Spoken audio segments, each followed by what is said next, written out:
pagi semua, ku nantikan dirimu di depan kelasmu, menantikan kami. Guruku tersayang, guru tercinta, tanpamu apa jadinya aku? Tak bisa baca tulis, mengerti banyak hal. Guruku, terima kasihku. Nyatanya diriku kadang buatmu marah, namun segala maaf kau berikan.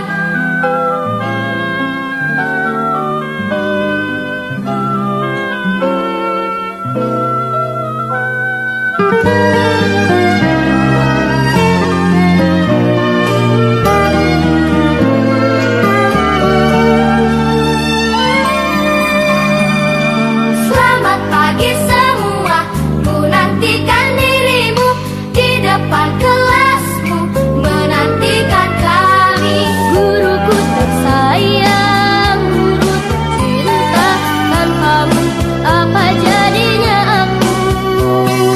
Tak bisa baca tulis, mengerti banyak hal. Guruku, terima kasihku. Nyatanya diriku kadang buatmu marah, namun segala maaf kau berikan. Guruku tersayang, guru tercinta, tanpamu apa jadinya aku? Tak bisa baca tulis, mengerti banyak hal. Guruku, terima kasihku. Guruku tersayang, guru tercinta, tanpamu apa jadinya aku?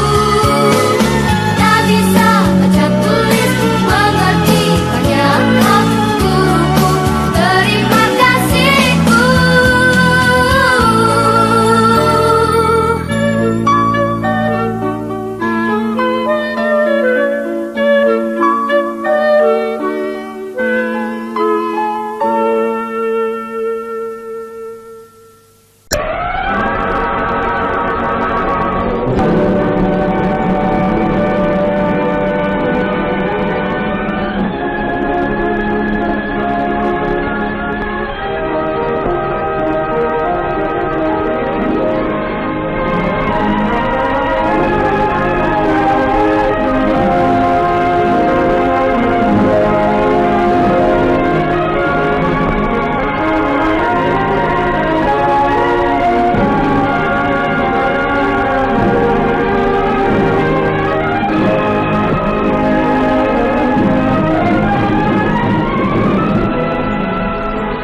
For most of us, living means working.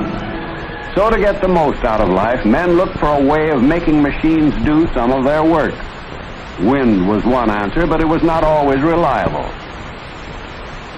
They turned to another form of energy, and discovering that heat could drive machines, they opened up a great new reservoir of reliable power. New industries were born and new towns built to serve them. The arrival of the heat engine changed the whole way of life for people in many parts of the world. The first practical heat engines were driven by steam. Fed on coal and water, they were the foundation of the new industrial age. Day and night they worked, pumping, driving, turning, consuming each day thousands of tons of coal. During the 19th century, coal was by far the best fuel available. It also yielded a valuable byproduct, gas for lighting and heating. But this gas was now used for another purpose, as a source of power in the so-called atmospheric gas engine patented by Otto and Langen in 1860. For years, men had been trying to do away with boilers and to burn fuel inside the cylinder. Now, coal gas made this possible. But these early internal combustion engines were temperamental, and their power output was too limited to challenge the power of the steam engine. It was not until 1877, when Otto adapted the principles of the four-stroke cycle theory of the French scientist Baudelaire, that a really practical internal combustion engine was built. The Otto silent gas engine, as it was known, was the forerunner of all modern four-stroke engines. First stroke, induction. A mixture of gas and air is drawn into the cylinder. Second stroke, compression. Third stroke, power. The mixture is ignited and expands, driving the piston outwards. Fourth stroke, exhaust. With the discovery of petroleum, a new source of power was born, and the internal combustion engine developed rapidly. Similar in principle to the gas engine, the gasoline engine had the advantage of utilizing an easy-to-handle fuel. Thus, it was ideal for use in the motor car. In contrast to the gasoline engine, another type of internal combustion engine was built in 1890. Designed by Ackroyd Stewart, this machine was used for driving stationary power plants. It ran on a heavier petroleum fuel and was known as the hot bulb oil engine. The engine comprises a vaporizer, or hot bulb, from which the hot gases pass through a narrow passage into the working cylinder. In the cylinder is a piston joined by a connecting rod to the crankshaft and a heavy flywheel. Before starting, the vaporizer is heated by a blow lamp to high temperature. The flywheel is then turned over by hand. Pure air is sucked into the working cylinder, and the oil fuel is sprayed into the hot bulb. During the second stroke, air and vaporized fuel are mixed together and compressed. The high temperature in the vaporizer causes combustion, and the piston is forced outward by the expanding gases. Finally, the burnt gases are expelled from the cylinder. Once the engine was running, the heat retained in the hot bulb was enough to ensure combustion, and the blow lamp was no longer necessary. These simple engines could run for long periods at a constant speed, and they gained a wide reputation for reliability. The 19th century saw enormous progress in the development of heat engines of all kinds, and towards its close, there were four main types in general use: the oil engine with hot bulb vaporizer, the steam engine, which was still considered supreme for a wide variety of uses, the gas engine for stationary power plants, and the rapidly improving gasoline engine. All these engines worked on the same basic principle of turning heat into work. But in each case, the amount of heat turned into work was small. The efficiency was low. 6% for the average steam engine, 10% for the oil engine, 17% for the gas engine, and 12% for the gasoline engine. Looking at these facts, Rudolf Diesel was certain that it should be possible to build an engine with a very much higher efficiency. From the start, he was convinced of four things. He must get away from the steam engine entirely. Combustion must take place inside the cylinder. Air, not steam, must be the working medium. And finally, the air must be highly compressed so as to permit the greatest possible expansion. He remembered the pneumatic match, or fire piston. A small cylinder, usually made of wood or glass, into which a closely fitting piston or plunger could be inserted. The head of the piston was recessed so as to hold a piece of dry tinder. When the air in the cylinder was highly compressed, it became so hot as to cause the tinder to ignite. The fire piston gave a clue to a practical means of securing combustion inside the cylinder: compression, ignition. Diesel adapted this principle to the internal combustion engine and described the cycle for the first time in 1892. A downward stroke of the piston, pure air is sucked into the cylinder. The air is then compressed to the point where it reaches the temperature necessary for combustion. Fuel is introduced into the compressed air. Owing to the high temperature, it takes fire and produces heat, which is turned into work. During the fourth stroke, the spent gases are forced out of the cylinder. The first experimental engine was built at Augsburg in Germany during 1893. Most people were convinced that no machine would work at the high pressures which Diesel insisted were necessary for combustion and essential for high thermal efficiency. Los, Riemen einrücken.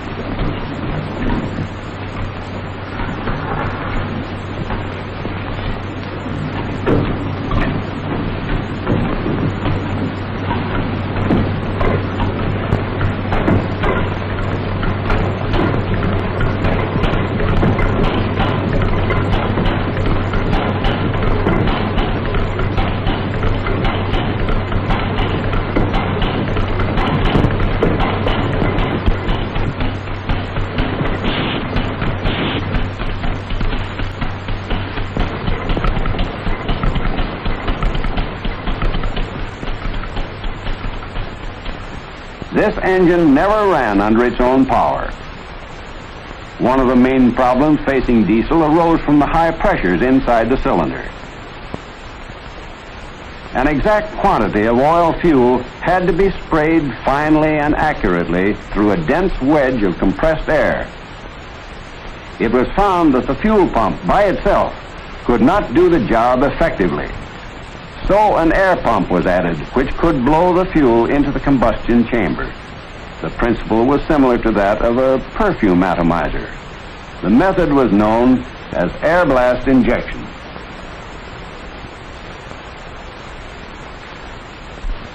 By 1894, a completely new and redesigned engine had been built, and preparations were complete for the first trial run.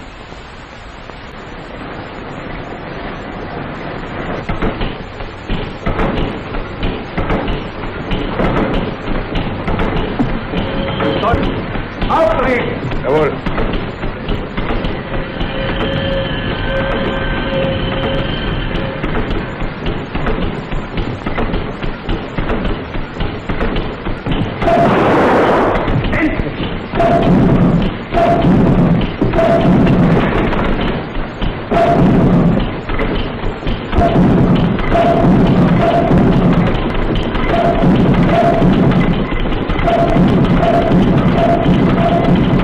Compression ignition was a practical way of securing combustion, and an engine could be made to work on this cycle. By 1897, the first reliable engine had completed its tests. Limitations in engineering methods had made some modifications necessary. Nevertheless, the engine had an efficiency of 27%, far higher than any other engine of the day.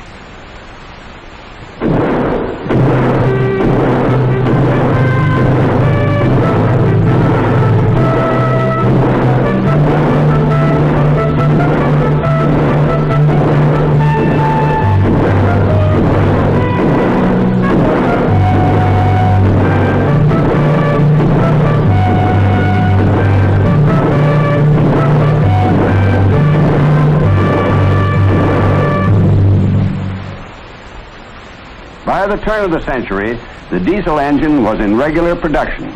The first models built under license were large single-cylinder units with a maximum speed of less than 200 revolutions per minute. Manufacturers in various countries made some modifications to the original design, and a few horizontal engines were built. These were reminiscent of Ackroyd Stewart's earlier engine, but with much higher compression and no hot bulb.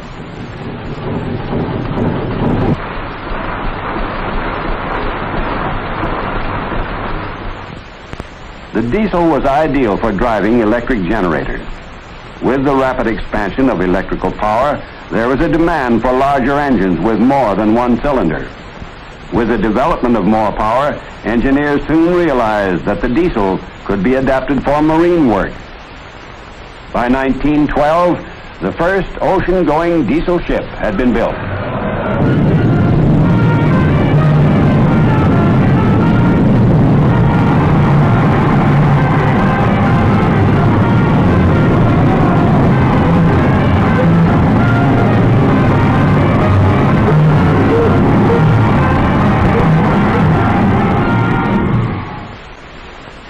The Selandia of 7,400 tons was built at Copenhagen by Burmeister and Wayne.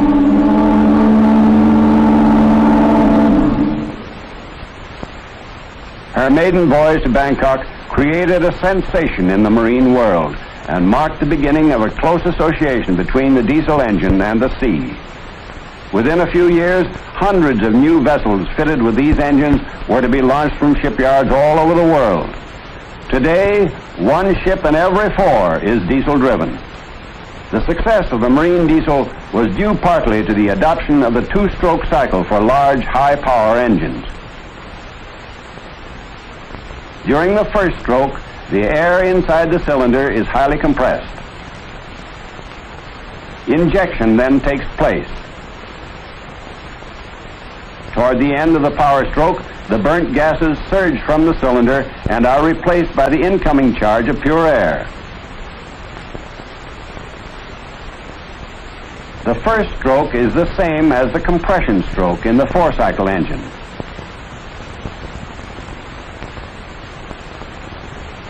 The second stroke combines power, exhaust, and induction and completes the cycle.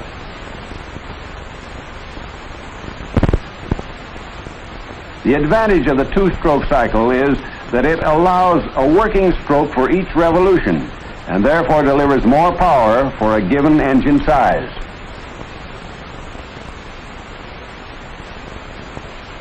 But more power was not the only requisite. There was a demand for smaller and faster engines for certain purposes. Comparatively light engines for submarines had been built before 1920. But the air blast injection system was cumbersome, inefficient, and unsuited to high speeds. There seemed to be a limit to progress in this direction. During the 20s, however, a new system of airless injection was perfected, and the air blast method was superseded. The so-called jerk-type pump meters an exact quantity of fuel which is delivered at high pressure and broken into a fine spray at the injector nozzle. The injection pulse is synchronized with the engine speed. The development of precision airless injection was a landmark in diesel history. Here at last was the opportunity to build an engine which would be light as well as powerful.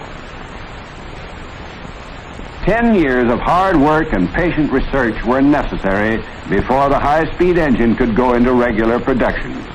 These engines are more sensitive than the low-speed types, and a great deal of work on combustion problems and the development of new fuels and lubricants was necessary.